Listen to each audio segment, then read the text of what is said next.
The Living Dynamics of Cannabis, Episode 3, Cannabis Morphology, the Language Written in Leaves.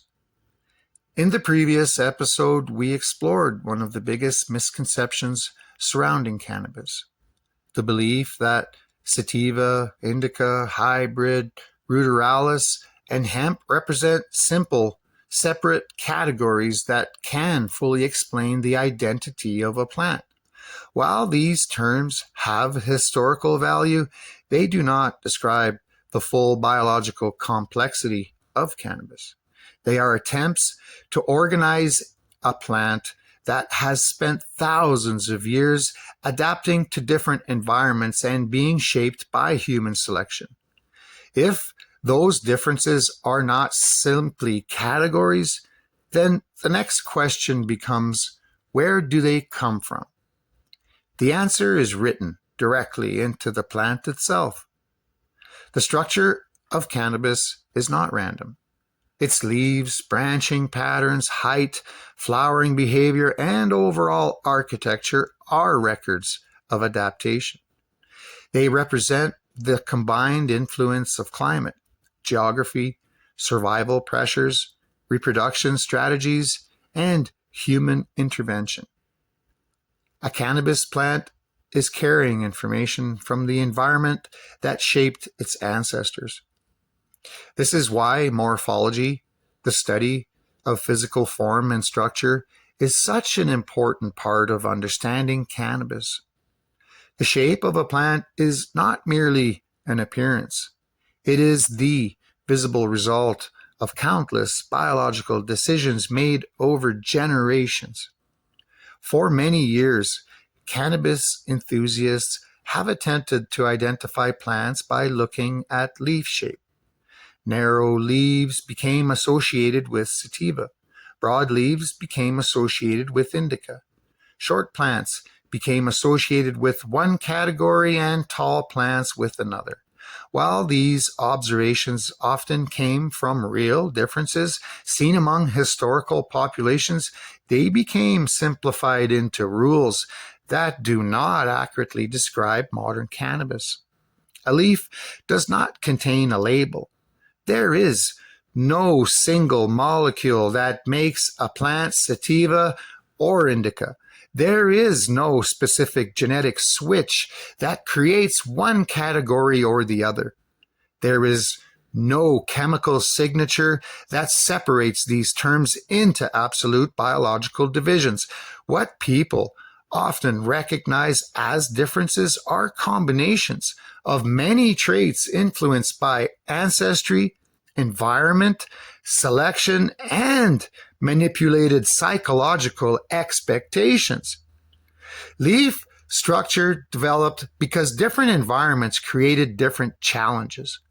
Plants growing in hot, humid regions face different pressures than plants growing in dry mountain valleys or colder northern climates. Temperature, sunlight intensity, rainfall patterns, competition from surrounding vegetation, insects, and seasonal timing all influence which characteristics provided an advantage. A plant growing in a warm, equatorial environment does not face the same urgency to complete its life cycle before winter. Instead, it may experience long periods of favorable growth conditions. In these regions, populations developed strategies that allowed extended vegetative growth, larger structures, and longer reproductive cycles. These characteristics became associated with what people later called sativa. But the important point is not the fucking name. The important point is the environment that created the trait. A plant adapted to a long growing season has little evolutionary reason to rush reproduction. Producing more biomass before flowering can increase reproductive potential because larger plants can produce more flowers and seeds. Longer flowering periods can be successful when environmental conditions remain favorable for extended periods. This is very different from populations developing in regions where survival depends on completing reproduction quickly. In colder climates or areas with shorter growing seasons, the challenge changes completely. A plant that waits too long to reproduce may not survive long enough to reproduce viable seeds. Natural selection favors individuals that recognize seasonal changes and transition into reproduction sooner. This pressure contributed to traits historically associated with shorter, faster finishing cannabis populations. The plants, commonly labeled as indica, developed their reputation from populations associated with reasons such as mountainous areas where environmental conditions created different survival challenges. These environments often included cooler temperatures, stronger seasonal changes, intense sunlight exposure at higher elevations, and shorter periods for successful reproduction. Again, the important factor is not the fucking label. The important factor is adaptation. A shorter, more compact structure can provide advantages in environments where strong winds, temperature fluctuation, and limited growing seasons create pressure for efficiency and stability. Broader leaves influence how plants capture light and manage energy under certain conditions. Dense structures provide different survival advantages depending on the environment, but these traits exist on a spectrum. Nature does not create clean categories. A population living between two environments may develop characteristics from both. A plant adapted to a mountain valley may not fit perfectly into the description of either a tropical or northern population. Evolution does not organize itself according to human terminology. This is one reason modern cannabis classification becomes so complicated. Once humans began moving plants across continents, exchanging seeds, selecting desirable traits, and crossing unrelated populations, the boundaries became even less defined. A modern cultivar may contain genetic contributions from multiple geographic origins. It may display narrow leaves but contain ancestry from broadleaf populations. It may finish quickly, but carry traits from longer flowering ancestors. It may have a structure that reflects cultivation conditions rather than historical origin. The visible plant is the result of many influences coming together. One of the most fascinating examples of adaptation in cannabis is ruderalis, often discussed only in relation to autoflowering cannabis. Ruderalis represents one of the clearest examples of environmental pressure shaping biological strategy. Populations associated with ruderalis developed in regions where growing seasons were extremely limited and unpredictable.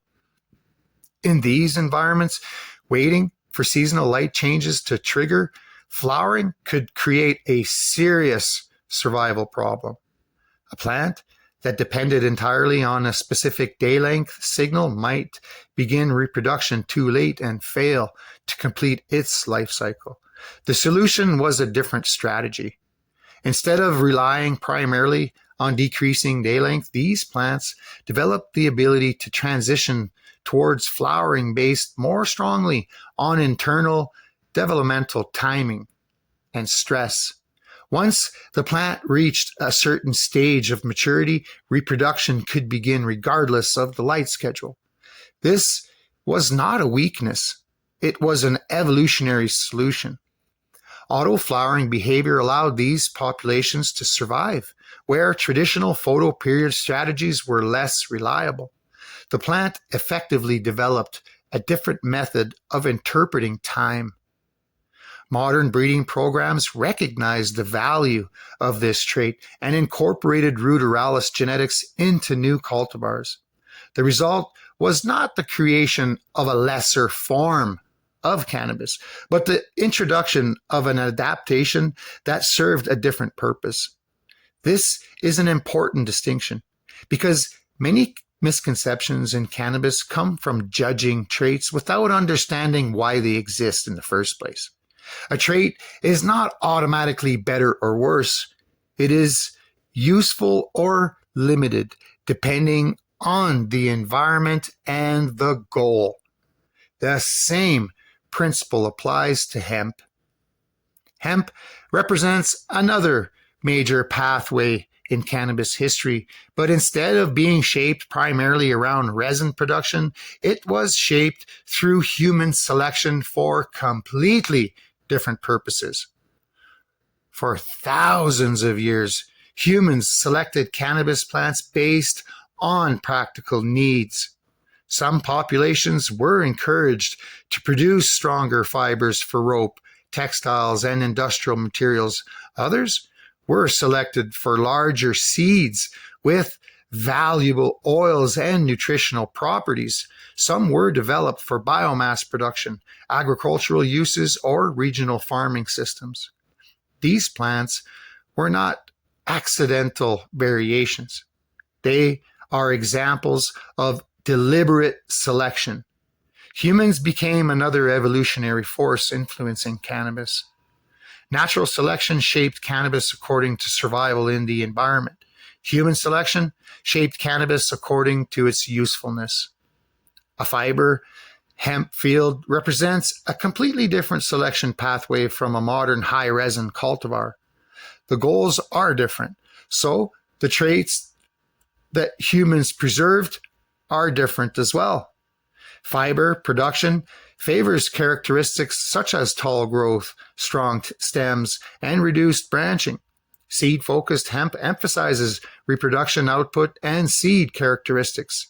Resin-focused cannabis breeding emphasizes cannabinoid and terpene production. All of these plants belong to the same broader biological family, but their histories reflect different relationships between humans and the plant. This is also where the distinction between land races and heirlooms becomes important. Land races are populations that developed within a specific geographic region through long-term adaptation and reproduction. Their characteristics are connected to the environmental conditions where they evolved. Heirlooms are different. They are often older cultivars that have been preserved and passed through cultivation communities, sometimes outside their original environment. An heirloom may have historical importance, but it is not automatically a true land race. The difference matters because land races represent ecological adaptation, while heirlooms represent preservation through human cultivation. Both are valuable, but they tell a different story. Modern cannabis culture often combines these terms just as it combines sativa, indica, hybrid, and ruderalis into simplified categories. The result is a vocabulary that is useful for conversations, but often inaccurate when describing the biology underneath it. Cannabis is far more complex than the labels used to sell it. A plant's appearance cannot tell the entire story of its ancestry. Flowering time cannot reveal its complete genetic background. A name cannot explain the environmental pressures that shaped the plant. The real story is much deeper. The leaves are not just leaves. They are records of climate. The structure is not just structure. It's a history of survival. The flowering behavior is not just cultivation traits. It's a reproductive strategy shaped by generations of adaptation. And the diversity we see in cannabis today is not evidence of confusion. It is the evidence of success. Cannabis became widespread because it was adaptable. It survived because it could respond to different environments, and humans later expanded that diversity by selecting traits that serve different purposes. From wild populations to land races, from heirlooms to hemp, from traditional varieties to modern hybrids, cannabis represents a continuous conversation between biology and environment. The plant did not become diverse because it was divided into categories. It became diverse because life adapts. And when we look closely at the form of the plant, we are not simply seeing different types of cannabis. We are seeing the history of the environments, cultures, and decisions that shaped it. The language of cannabis has always been written in its biology. We are only beginning to learn how to read it.